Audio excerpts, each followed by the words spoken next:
Welcome to another installment of Mindful Connections. Today, I'm going to be discussing some questions that can come up around building healthier relationships. So, I'm going to focus on this from the angle of people who may have dealt with breakups before or people who are post divorce who are looking at trying to rebuild their self and their self esteem after having gone through maybe a trying time like that. I want us to be able to stay focused on the topic of secure attachment and how to build or rebuild that so that you can have healthier relationships in the future.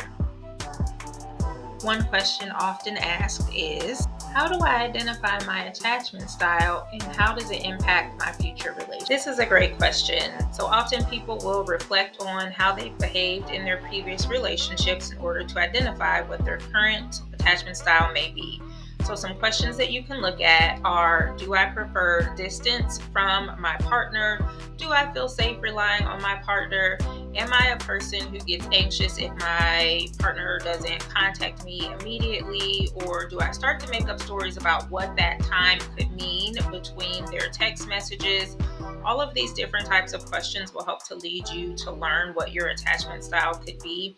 Also, looking at what your behaviors have been towards people when they draw close to you. Does that cause anxiety for you? Does that make you feel like you want to run away from the relationship? Do you desire a relationship, but then also feel like you can't really trust the person once you are in the relationship? A lot of those different things, depending on what's happening, can be contributing factors or can be factors that have resulted from your attachment style and not just from the behaviors of the person that you're in the relationship with.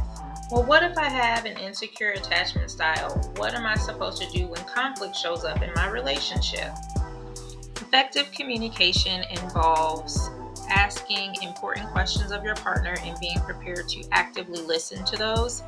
It also means that it's going to be important for you to express yourself clearly and to use I statements like I feel before you announce how that feeling may have impacted you or how what the person did impacted you. It's important that you identify what kind of emotional consequences there have been from those interactions so that you both can have clarity and you'll be able to move forward to a reasonable resolution. It's also important to recognize that conflict is normal. This will help to keep down the anxiety around the conflict that may need to be discussed. And then also remembering that when there is conflict, it is an opportunity for the bond to grow closer if you guys are able to come to a resolution.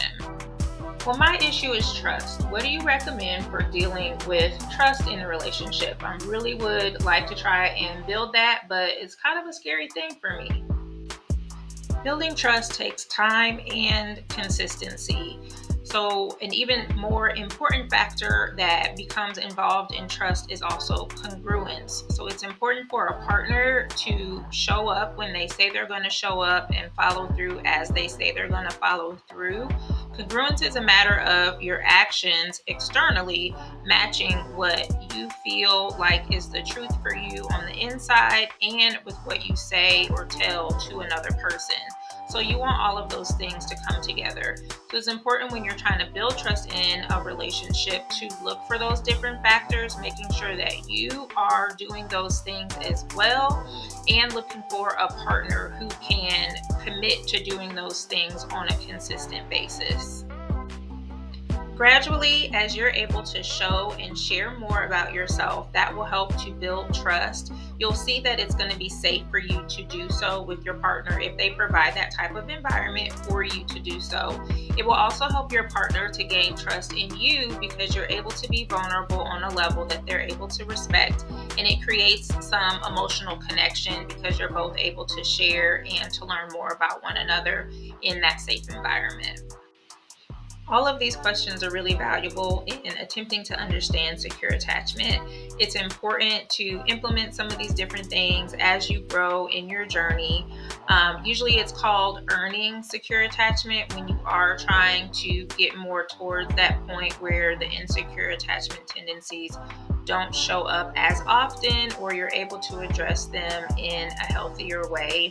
So it's a good opportunity to review this information whenever you can. If you have found this valuable, I hope that you're able to share with those who are in your lives, as well as, like I said, reviewing it again. Please also feel free to comment if you feel like you have more questions or you would like more questions answered around developing a secure attachment style. We can certainly do another one of these videos or work on connecting on any other platform that I'm on: Instagram, TikTok, X, and other platforms. If you have additional questions, please feel free to ask. Don't forget to like, comment, and share, and I will see you next time on another installment of Mindful Connections. Live Inspired, Misfits.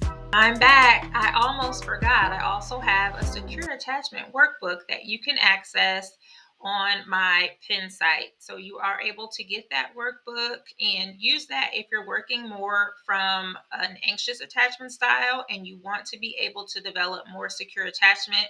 There are 28 days of activities that you can work through by yourself, or if you already have a therapist and would like their support in going through that process, you can certainly use it for that.